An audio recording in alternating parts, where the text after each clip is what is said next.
Hello and welcome to another episode of Two Guys and a Chainsaw. I'm Todd. And I'm Craig. Today's film, we go back to the extensive oeuvre of Roger Corman to 1981's Galaxy of Terror. This was suggested by one of our loyal listeners, Ryan, as a tribute to an actress that we lost recently, Erin Moran. Erin Moran, probably better known to those of us who grew up in the 80s and even earlier as Joni on Happy Days. And then in the spin-off series, Joni Loves Chachi. Chachi was played by Scott Baio, who's also been in the news recently. Yeah.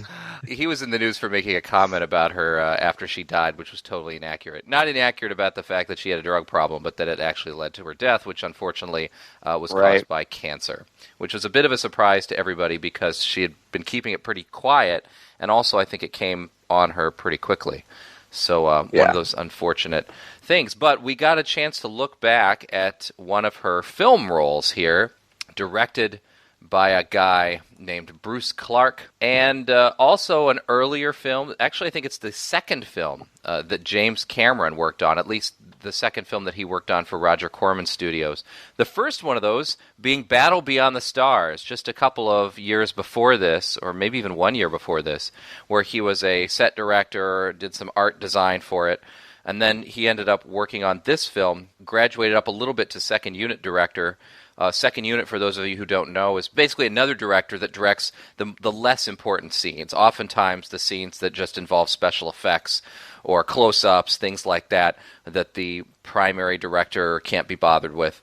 The second unit director does those things. And he designed a lot of the special effects in this film. He designed some of the art, did some of the art design, really had a strong influence on the look of the movie, and apparently used some really interesting techniques to get some special effects in this film that impressed everyone so much that he got more and more popular in Hollywood. And of course, we know him now as a god among men.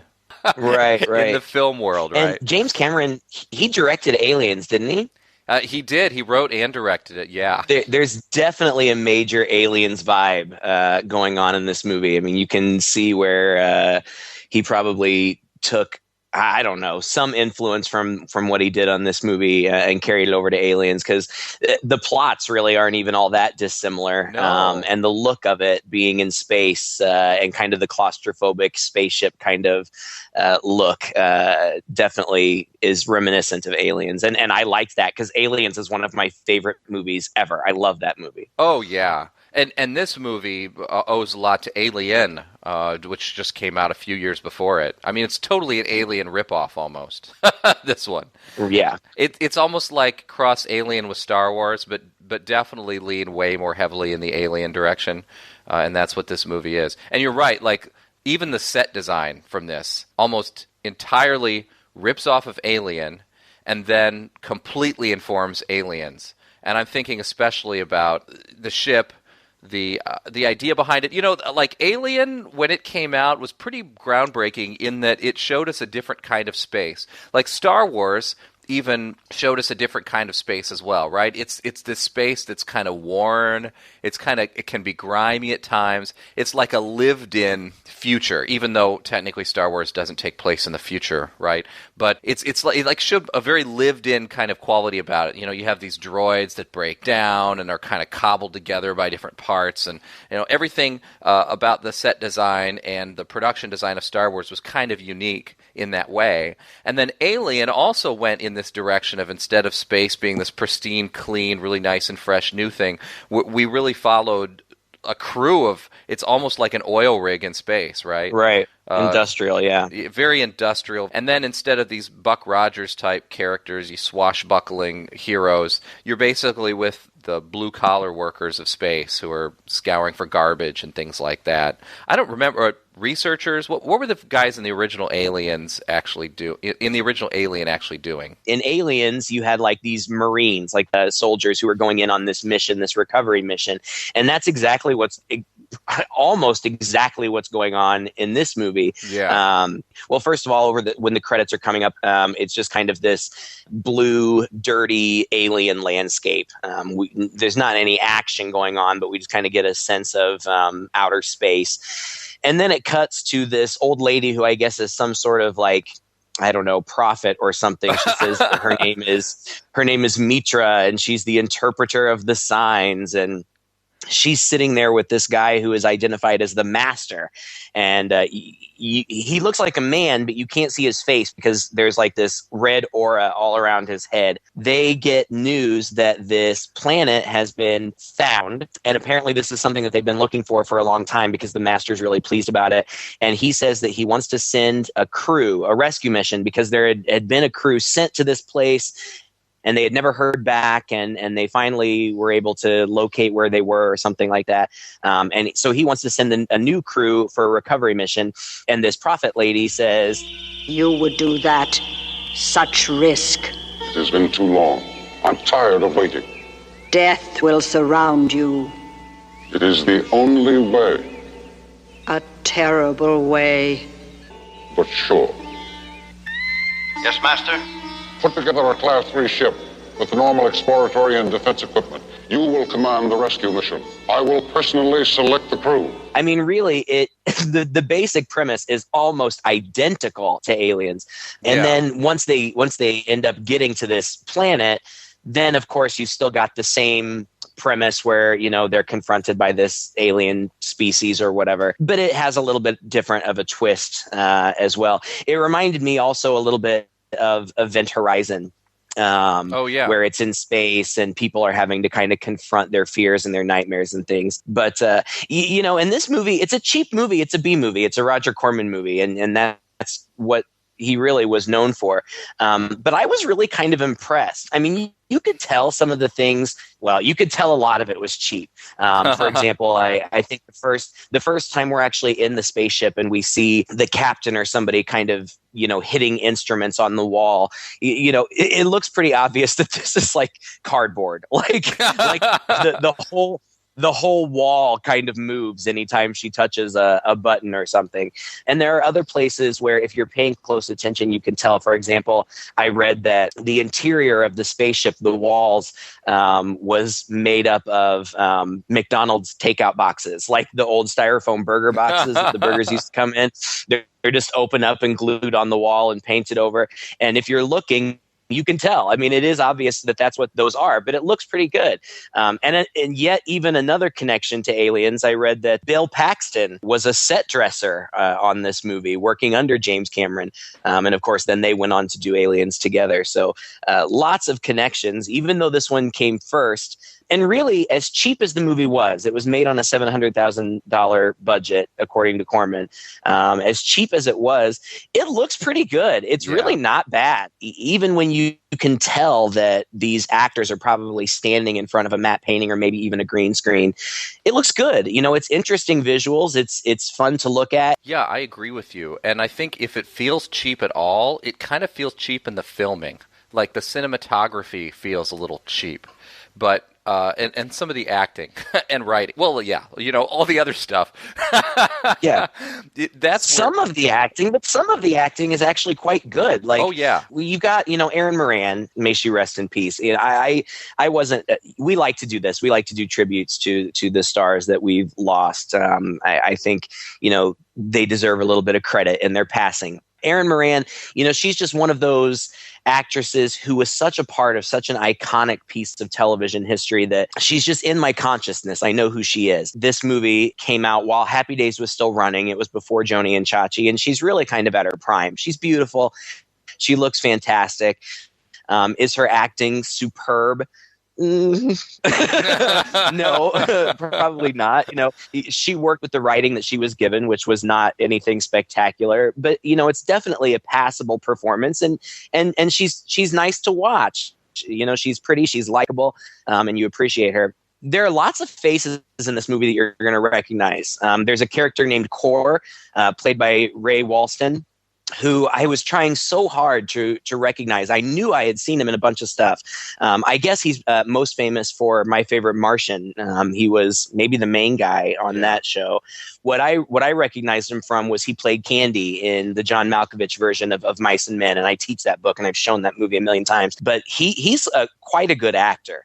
And then you've also got a very young Robert Englund playing a character named Ranger, and I really like him. He's not one of the largest characters, but it's fun to watch him. Again, such an iconic guy, and of course known mostly for his role as Freddy Krueger. But just to see him, he's young, he's fresh, he's good looking, but you definitely also see in certain places in the movie little scraps of the scary Freddy Krueger vibe that will come later. So while overall the acting and the writing is not great, there are some shining moments and some shining performances, and I thought that really kind of raised this above the level of your typical B movie. For a B movie, I would give this a high score. Yeah, I completely agree with you. And, while you're rattling people off, another person, Grace Zabriskie, who ends up playing the captain in here, is emblematic of, I think, what the actors are put into. You've got good actors who are given some pretty goofy roles. And at least in her case, I thought it was the goofiest role, and she hammed it up like you wouldn't believe. As the captain, she's supposed to have come off of this earlier mission that's just alluded to, the only survivor of the Hesperies massacre. So she's just got this intensity and kind of ridiculous lines, really, that start off the whole movie, that are trying to paint her as this tough as nails, doesn't take crap from anybody thing. But honestly, because of the writing, it comes off really forced. All crew, this is Trantor. Lift off in 30 seconds. And mark. But Captain, no one's prepared. They've got 30 seconds to get prepared. I mean, like what no space captain would ever do of any ship. You presume, because it's kind of this rescue mission, they have all the time in the world to do this. It's not like, but she's like, let's push it. Let's get it into hyper warp speed or whatever. That's kind of dangerous. We're just going to do it anyway. And she just does it, putting her crew in peril for absolutely no reason at all, just to add some intensity to these early scenes and to give her character, this tough as nails attitude. It's so dumb. Yeah, really. And she again is another super. She's got such a distinctive face. I mean, if you've watched television or movies in the last 20 years, you've seen this lady. She was in The Grudge. She was in Twin Peaks. She was in Seinfeld. She's been all over the place. And when I saw her, she's one of the first crew members you see. And when I saw her, I was like, oh, I love her. She's great. She's really not given much to do. No. She's anchored in the spaceship the whole time until she eventually somehow mysteriously gets fried. I don't even really know what happens, but regardless, it's fun to see her face there. And she, like you said, the writing is so silly, but she commits to it. She does. She knows what we're going to do. Yeah. Exactly. And again, like you said, while we're kind of rattling people off, more members of the crew, there's the hot blonde who is Demia, who I really didn't recognize, but when I looked at her IMDb profile, I saw that she was from New Year's Evil, and that's another movie we've talked about. And I think, don't you think she was probably the blonde in the bar that the guy picked up? I think so. Yeah, she's the one, or the blonde's friend. Anyway, yeah. Anyway, sexy blonde, big boobs. Have to have one of those in an '80s movie. And then you've got a character called Q-Hod. I don't know if that's how you pronounce it, but he's played by Sid Haig. And Sid Haig is probably most famous for his work with Rob Zombie in House of a Thousand Corpses and its sequel, which I can't think of the name of right now. And he's a scary, scary guy in those movies. And in this, it's funny because this movie was made in 1981. He looks virtually the same as he does today. This kind of ensemble of these really familiar faces for a fan of the genre and just of TV and movies in general, it's nice to see all of these people at a different time in their career come together in this movie that I don't know if I've ever even heard of this movie before. Now, one other person we have to mention on here, again, this probably isn't going to mean anything to anybody who's younger than us, but Zalman King plays Balon. One of the other guys. I didn't recognize him. What was he from? Well, he's not really recognizable as a face. He's had a limited career as an actor, but I remember on cable TV, I think it was HBO or something, Zalman King's The Red Shoe Diaries was one of those, like sexy programs that as a young adolescent, you try to catch when it came on late night. And he did tons of this like softcore erotica basically for cable TV, and is pretty famous for that. It's funny to see him. I didn't actually know that he had an acting career at all until I saw this movie and looked at, oh yeah, he's got like a dozen of these acting credits, but just went on to be a very notorious producer of these just softcore sex movies for Cinemax, right? Yeah, Skinemax. Yeah, absolutely. Everybody's got like these distinct personalities, and part of what makes this such a B film is that maybe the characters are a little too well drawn. Yeah. They're a little too... Okay, you've got the tough-as-nails captain who's got this past that is always haunting her. Balon, he's just skeptical of everything, doesn't seem to like anybody, and just kind of wants to press ahead on his own. You have Kor, who's the cook, who's the mysterious guy who actually kind of seems to show up a little late and doesn't have a lot to do, even though at the end of it he ends up playing a huge role in it. He just kind of sneaks in and then leaves out of nowhere. You have Demia, who, like you said, the blonde, the sexy one, right? Who you don't really know why she's there. She's supposed to have some talent, but who knows? Aluma, I didn't get what her role was. Oh no, she was like the psychic. She can sense things. And this was such a strange, weird part of this movie. Like, I never really understood, like, she's supposed to have some sort of power, I guess, but or psychic ability, but I could never really understand what it was that she was supposed to be able to sense. Like, she just keeps saying throughout the whole movie, "Oh, I feel it," or "Oh no, I don't feel it." Like, like what do you feel? What's happening? Well, like, I think that she could maybe like sense other life forces or something like that. It's kind of funny because like it appears that like she's like running the whole operation there for a while. Like, their entire plan is just to walk around with her until she senses something, right? And then they go in that direction. I mean, you're thinking, don't they have some devices or something that they can like scan around? And you realize they're just going forward because she senses this or she doesn't sense that. And at one point she says, absolutely nothing. If there's anything to be found, Captain, I'll find it myself. Balon, I'm psi sensitive. The subtle energies do exist. They even pay me to sense them, all right? I think they're trying to, again, very clumsily paint this notion of the future where this is a profession, that there are people who have these. But it's so clumsy, and it's just kind of chucked in there, and it doesn't really go anywhere except when it's convenient for the plot at that particular time. And then Q-Hod is this, as you said, he's like a mute through the whole movie. He's another person who... Like, I thought he was going to have a lot more to do, and he really didn't.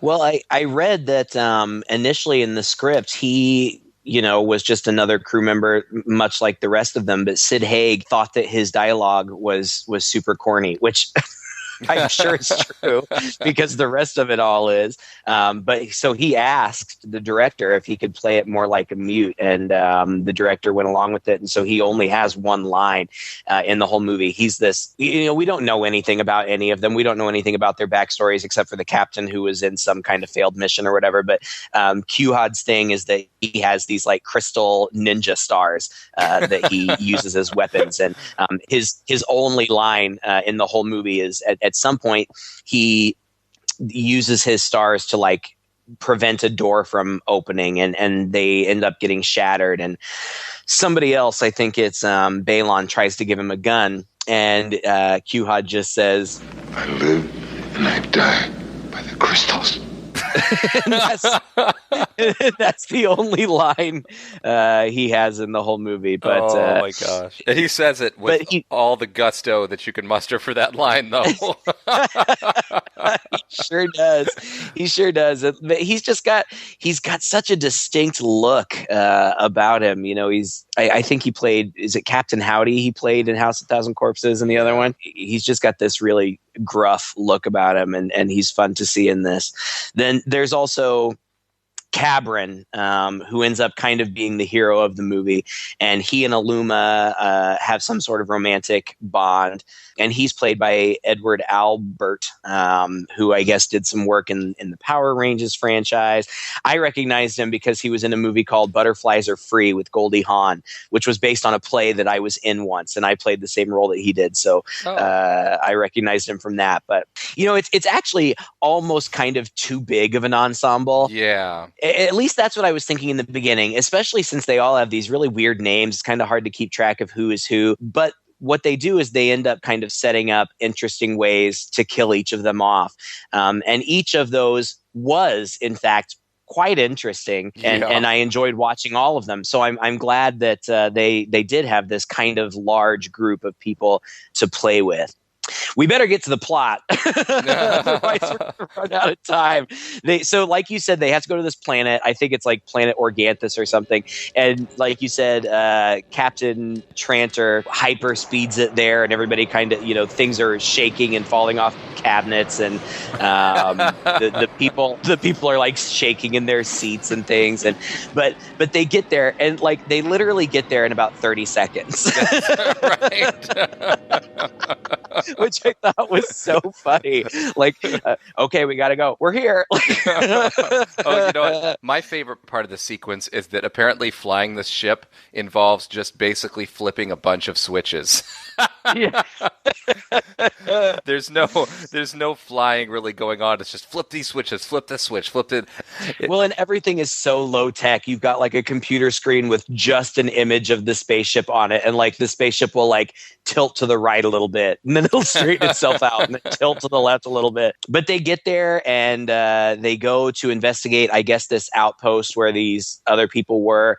We had seen, I guess I failed to mention in the very, very beginning, there's just this really short shot of an astronaut running away from something, and he's carrying guns, and he locks himself in a room, and we see something outside the window. It's kind of amorphous, like you can't really tell what it is, and then he just like gets thrown up against a wall and dies. So we know there's some sort of threat. And when they get there, immediately they encounter a couple of bodies. And like, for reasons I don't really understand, they immediately incinerate the bodies instead of like investigating what might have happened. That didn't make any sense to me at all. Like, it seems to be a big priority of theirs, is like, let's burn these bodies as quick as possible. I don't know if they're worried about some kind of infection or something, but like you said, their whole purpose to be there is to figure out what happened to this crew.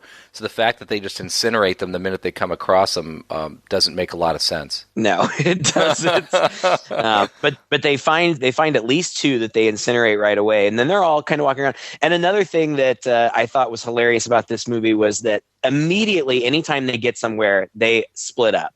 Yeah. Which, of course, as you know, in these types of movies is always a great idea.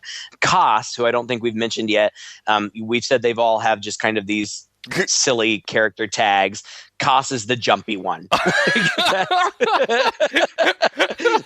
His only distinctive characteristic.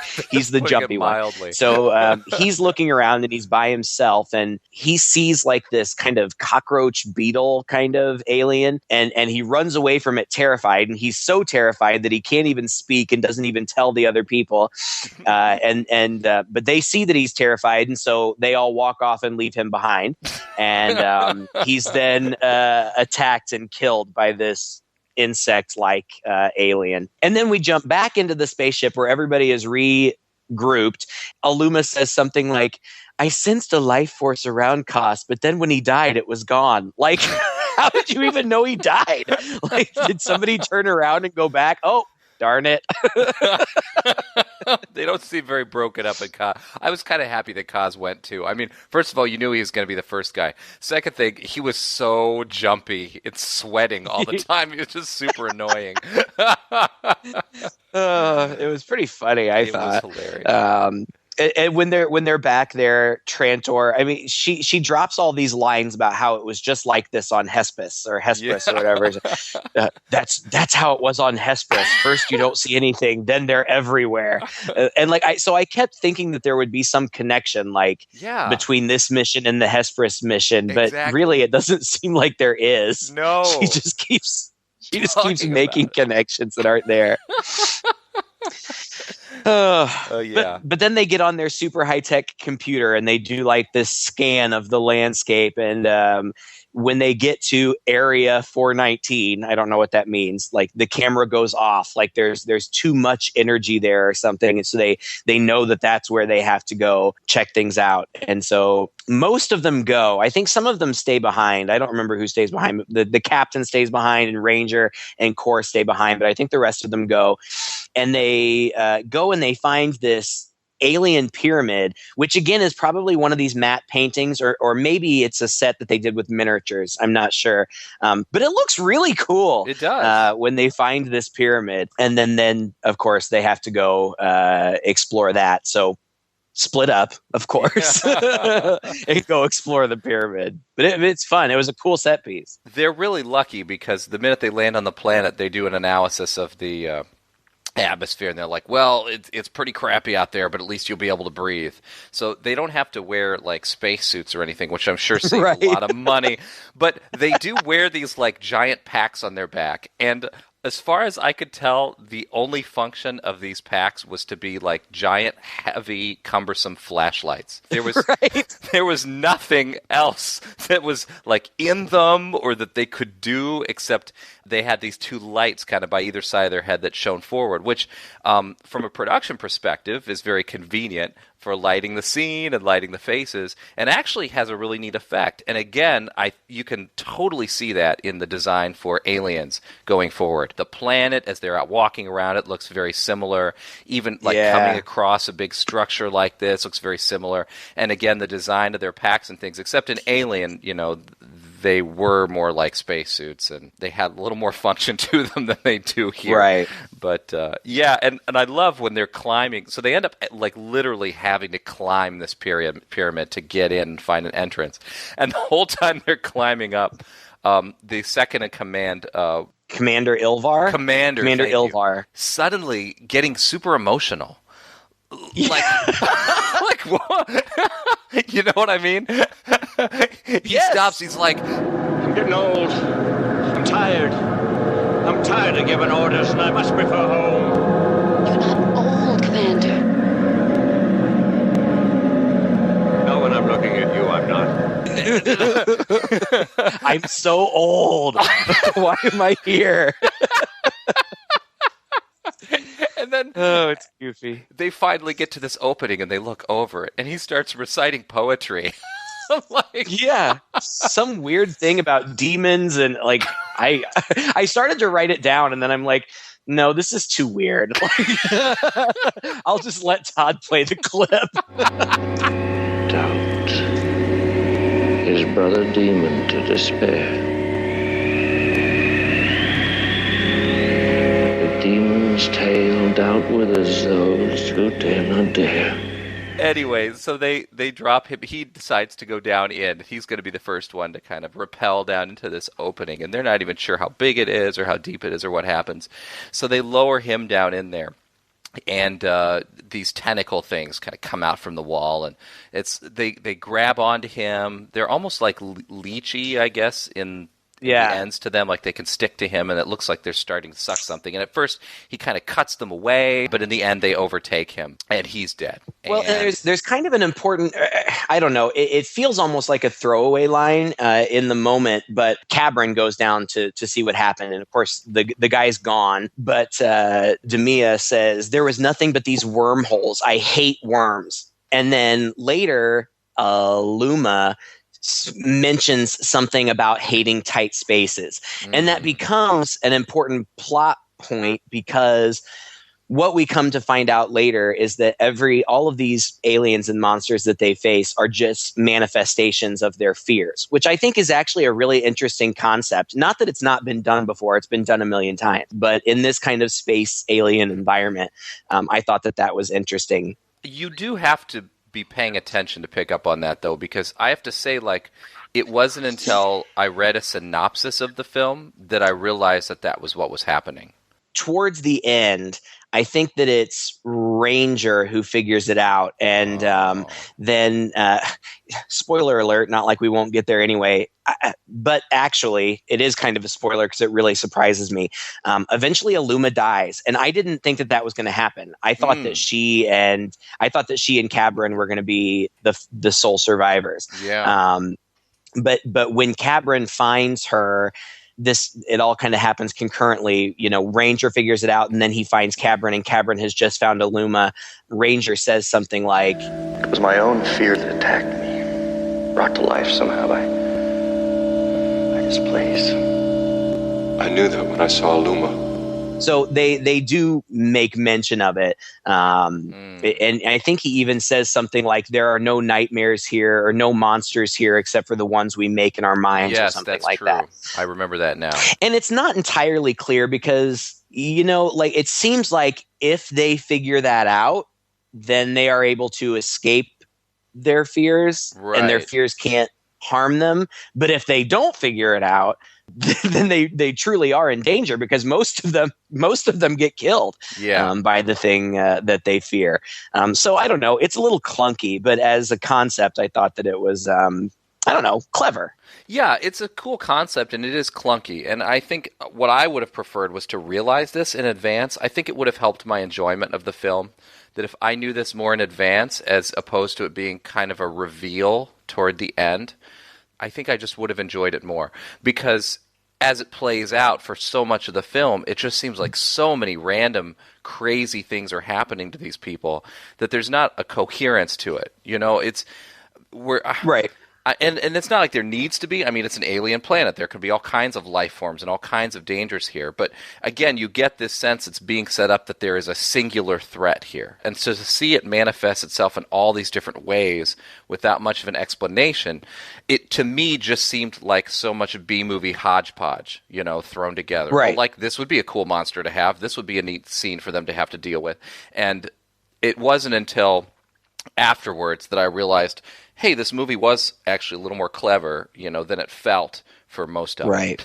Does that make sense? Yeah, it does. And to be fair, I read a synopsis too before I watched it, so I kind of knew that was going to be going on. I don't know if I would have caught on to it had I not read that, but having read the synopsis and knowing that kind of helped me out. And like I said, it does manifest in interesting ways. Like I said before about how Quhod's, when they're going into the pyramid, Quhod's crystals get broken because he tries to use them to stop a door from opening, and it doesn't work, and they get shattered. When they all split up to go looking around inside the pyramid, he goes back outside to where the crystals had shattered, and all of a sudden they repair themselves. And he's all excited, and he goes to grab one, and it kind of stands itself up on end and shoots itself into the flesh of his arm, like stabs under the skin of the flesh of his arm, and he grabs it and tries to pull it out, but a shard of it breaks off in his arm and starts making its way up his arm. And so he takes the other part of the crystal and chops his arm off, and then the severed arm picks up the other crystal and throws it at him, and it goes right into his heart, and he is dead. And then pretty much immediately after that, Demia goes looking for him, and she goes out and she finds his body, and I feel like she incinerates his body, but then she kind of like trips over the severed arm, and it's covered in maggots. And I guess that and the maggots are kind of writhing around on the arm. Not that it's important, but a little bit of trivia. I read that was James Cameron's, effect, and the way that he got the maggots to writhe was by running an electric current through the prop. And everybody was really, really impressed, and that kind of was a feather in his cap and led to him going on to do more things. But she sees these maggots, and she's already said that she hates worms. And so she kind of runs off. And then we see one of these worms grow into this giant thing, like this giant mutant space maggot worm. And then I tried not to read too much about this going in, because I didn't want it to be entirely spoiled. But I read that there was this infamous scene, and this is it. And I want you to describe it, because you talk about it, and then I'll tell you what I think. Well, when you see the poster for this movie, I love the poster. The poster for this movie is this classic, like, pulp dime store sci-fi novel or comic book cover, which has these like aliens.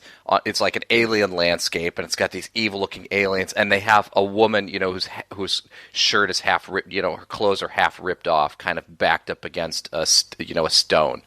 It's super sexist. It's super not PC, and it's absolutely every single one of those dime store novels, almost like Harlequin romance novel cover. Right. There were a dime a dozen, and this scene seems to kind of take that and literally recreate it. She backs up. You can see this giant worm, and it's pretty suspenseful because you can see it behind her, but she doesn't see it. And so she backs up into it. And when she turns around, it starts going over her, and it looks like it's about to consume her. It looks like it's eating her, and at first that's what it looks like. She's kind of covered with slime, and she's like screaming, and her back's on the ground, and she's writhing around. But then it's like ripping her clothes off, and you get these kind of nude parts in here, and it doesn't take but about 15 seconds for you to realize that this worm isn't eating her, it's like raping her.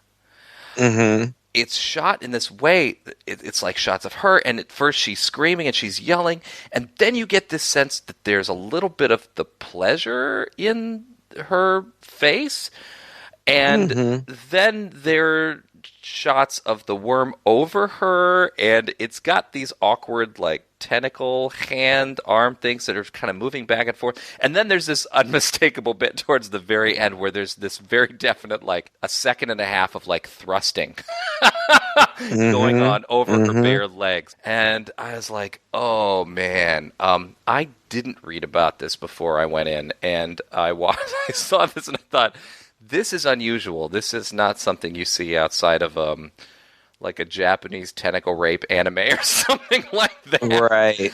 That came out of left field for me. Like totally came out of left field, and it was a little uncomfortable. And I have to say, like, it was unique, and I actually expected something to come from this. I thought that it was like impregnating her or something. Right. But no, I mean that's just kind of the way she goes, I guess. Yeah, and okay, so I read that the way that it was scripted was she was just supposed to be attacked and killed like most of the other characters, and then at the last minute, the director said that he would like to try this other thing. It was Roger Corman, the producer, who had promised, was it? He had promised his partners and distributors that he would have some nudity with her. And initially, it was just going to be like her clothes got pulled off or something in this scene when the thing was eating her. But then he came up with this rape scene idea, and the director and she were not really comfortable with that. So actually, Roger Corman himself took over directing this scene. Oh, yeah. So he actually directed this scene in the movie, and she ended up being pretty okay with it, but she didn't want to do so much nudity, so they ended up using a body double for a bit of the nudity in here. And yeah, gotcha. Okay, well that makes sense. And boobs, of course, in B movies, that's part and parcel of the genre, and that's fine. The only reason it bothered me, and it's not that it, you're right. I think that the reason that it was off-putting maybe is just because it came so out of left field. Like it just seems like tonally it doesn't fit in this movie. No, it doesn't. Other than that, this feels more kind of like a Lost in Space kind of. Not family friendly because there is, violence and gore and stuff, but it's got, I don't know how to describe it. It's got a lighter feel, a lighter tone. And this is graphic and violent and silly too. I mean, it's a giant worm, and we talk about these effects, this is classic B movie giant monster, but I felt like they did it really well. The way that they shot it, it looked scary rather than looking silly. I mean, you didn't ever see it in its entirety. You just saw it in pieces in frame, and it was wet and juicy, and it the movement seemed fairly organic. It was good the way that they did it, but the whole rape thing was just kind of weird. And I read that initially, because of that scene and because of some additional gore that they ended up having to cut, the movie initially got an X rating, and they had to cut out some of the worm thrusting and some of her moans of pleasure, and like I said, they had to cut out some gore shots too. But yeah, I don't know. It's just a weird scene. I get why it's kind of notorious, yeah, because it's weird and gross. But a creative, at least, at least we're not seeing the same kills over and over again, and I liked that about True. Yeah, I mean, it's fine as far as I'm concerned. It is fine. Totally off from the rest of the movie for sure, and clearly it wasn't originally part of the script. You can tell. Right. And eventually they find her nude body. They just incinerate it. Incinerate it, right? Oh, darn it! Another one down. Incinerate it. Well, and that's another thing that's a little off about this movie is that again, there's almost no emotion. Well, to be fair, all of these people were just assembled. They really didn't know each other before this. But there are times when it's convenient for the plot for them to try to draw some emotional connections between the characters. But generally speaking, when it's not convenient to the plot, they're just fine, like killing people off, and nobody really bats an eye, right? Right. As it goes along. And that's one thing that kind of keeps this movie, again, from really rising up, I think, above its B-movie status. You've got your cardboard cutout characters. You got things happening to people, and everybody just throws their hands up in the air. Oh, well, I hope we can survive. And then I think the thing that was troubling me as we went through this, so there's a scene where Cook confronts the captain. The captain's kind of going crazy, still back in her ship. Almost irrationally, she's kind of going nuts. I just think this is just her trajectory. Like this was just going to happen to her eventually if she sits alone by herself for a while. And Cook, again, comes in from out of nowhere. I'm not even sure we saw him much before this. And suddenly he's taking an interest in the mission. And his name is Kor. I'm sorry, but literally he's the cook.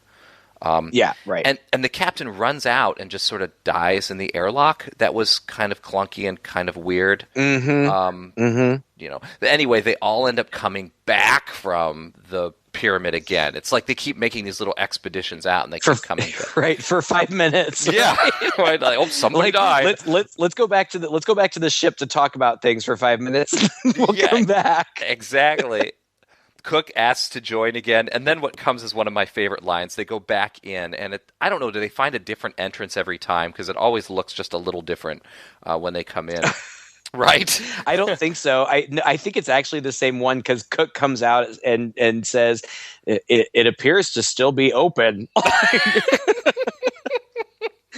So I don't know. My favorite line is when Aluma turns to Cameron, and it looks like they're trying to build this kind of relationship. He's the dashing man, and she's the the one who's left. And she says, "Aren't you afraid?"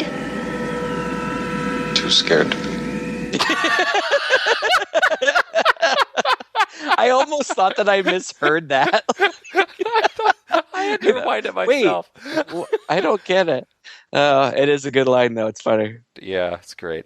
Well, when they go back out, they find these tubes that descend down further in there.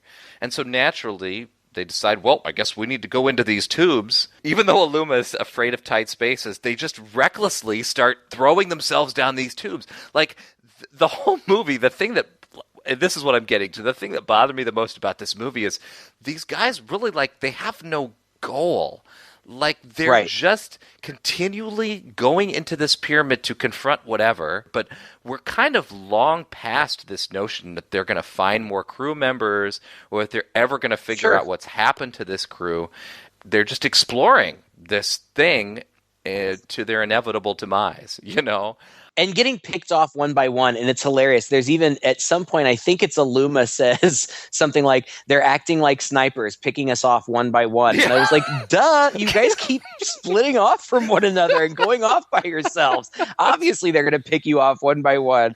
Oh, God. It's humorous because it's so silly. And they go down these tubes, and the tubes are hilarious because they're really just slides. It reminded me of Goonies when they're going down the water chute. Exactly what I was thinking. And they end up at the end of these slides at this really cool set piece that I don't know how to explain it. Kind of like The Matrix, or it reminded me of a movie called Cube, which is also a sci-fi kind of horror movie. But they're like kind of on this bridge grid. Yeah, over like an abyss. Yeah. And Cabron keeps saying, everybody stay together, we can't separate. And Balon keeps hanging out in the back. And Cabron even says to him at least twice, like, come on, it's not good to get separated or whatever. And he just keeps hanging in the back. And he eventually gets attacked by what I took my note as like a wolf devil. Like I didn't know it kind of looked like the devil. It kind of looked like a wolf. I don't know, but it attacks him and throws him off the bridge. It was a cool creature effect, but again, like, I'm still not clear on what his fear was. I mean, it's a neat concept, but it's not really played to its full hilt. In a lot of these cases, it's just like a scary creature. Like, I would be afraid of a big scary creature like this, so this is what's going to kill me. Sure. And what was coming before this, what kind of separates him from the group, I didn't quite understand either. There was this whole opening and closing the door kind of shtick that revolved around this big triangle on the ceiling. Did you get what was going on there? No idea. Okay. No idea. So weird. They're like, if you open it, it comes, and if you close it, it goes. Open the door, now close it. Yeah, I don't know. It was strange. I didn't know either. The only thing that really kind of stood out about all of that was Core, the guy we keep calling Cook because he is the cook. He kind of suspiciously seems to be familiar, or at least kind of like have some insight into what is going on in here. And of course, as it turns out, he does. But like, he kind of keeps going off by himself. It's him who discovers that whole door thing with it making this triangle appear and disappear. I have no idea what that was or why it was important. And Ranger, Robert Englund, is suspicious of Core because at some point back in the ship, Core had knocked him out for reasons that I don't understand. But so he's kind of suspicious and it makes us suspicious. And then like things just kind of kept happening that I didn't understand. No. At one point, Ranger, Robert Englund, just loses his shit on Cabron for reasons like I had no idea. Like, what is your problem? I know. I was thinking the same thing. I was like, why is he suddenly going crazy on this guy? And it seems to imply like that he knows him, like that they have some past together or something, but it doesn't fit with what we've seen so far. Quit lording it over me like you were still the patron saint of the Academy, Cabron. Believe me, those days are long past. What? I said quit playing the master with your friends, Cabron. Old buddy. Because I'm done crawling after you. Did you know that, buddy? I'm shredding myself with my own bloody fingernails. Did you know that? Do you even care? It was strange. I liked the scene because Robert Englund really has this intensity in his acting that I really enjoyed, and I enjoyed seeing it, but it didn't really make sense. No.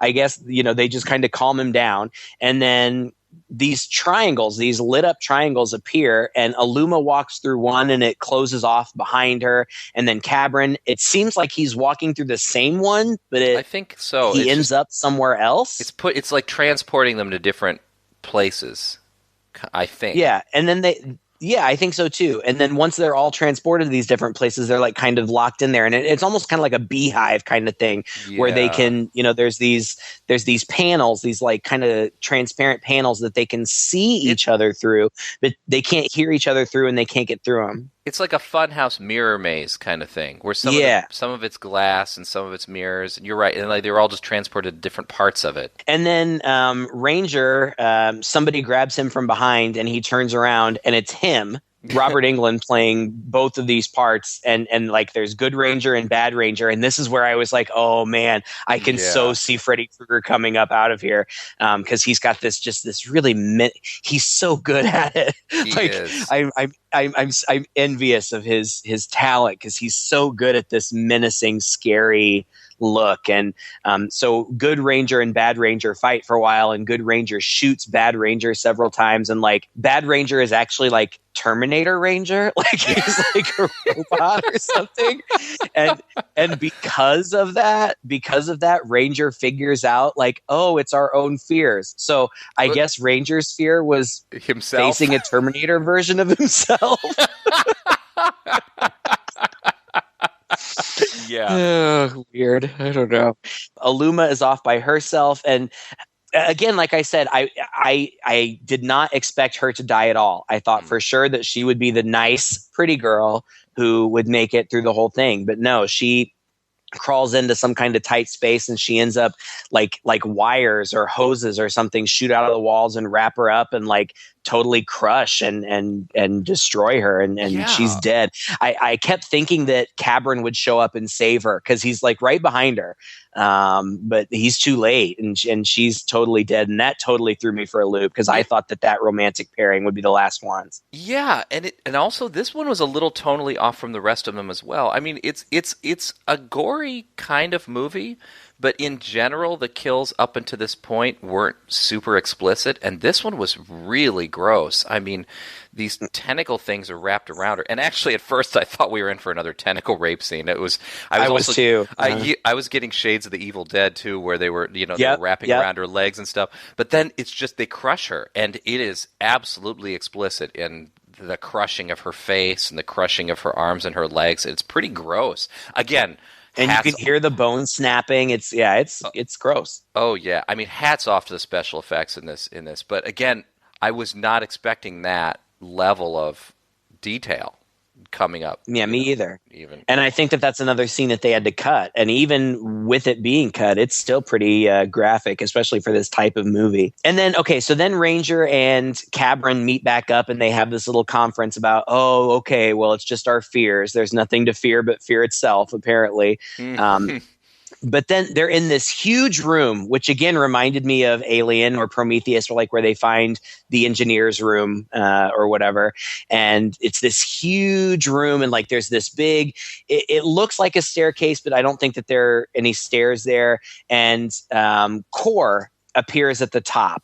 And Cabron says something like, "You knew about this, you knew what would happen," or something. And then Cabron climbs a magical staircase that appears stair by stair. And like, I didn't get it. Like, were we supposed to believe that now that he knows that he can manifest things, he can manifest this staircase? Is that what we were supposed to think? I got the sense that Core was manifesting the staircase, but again, it could be anything because it's not clear at all. Right, and so then he gets up there, and he and Cabron and Core have this conversation, and we find out what has really been going on all along, and why Core has seemed kind of odd throughout. It turns out that Core, I guess, is actually Xerxes, this planet master, whatever, with the red face that we had from the very beginning. And he explains that this alien pyramid is a kind of puzzle for children of an ancient alien race. Yeah. It's kind of an initiation of sorts to put them through the paces, I guess make them confront their fears or something like that, to determine who's going to be the leader or who's going to be the king or who's going to be whatever. And that he himself went through this, and that was what made him the planet master Xerxes. I guess he's looking for a successor. Is that what it is? I guess. I guess so. Even in the explanation, his motivation is not entirely clear. No, but yeah, it's like an even more messed up Willy Wonka in the Chocolate Factory. Like he brought all these people here to test them to see if they were worthy of succeeding him.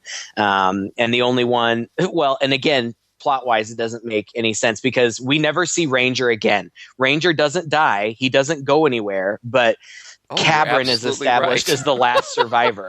I didn't realize that. You're absolutely right. and there's I guess atop this weird tower or whatever is where Core is going to put Cabron through his final test, and all of the dead people show up and try to attack him, and of course they're all in various stages of gore and grossness.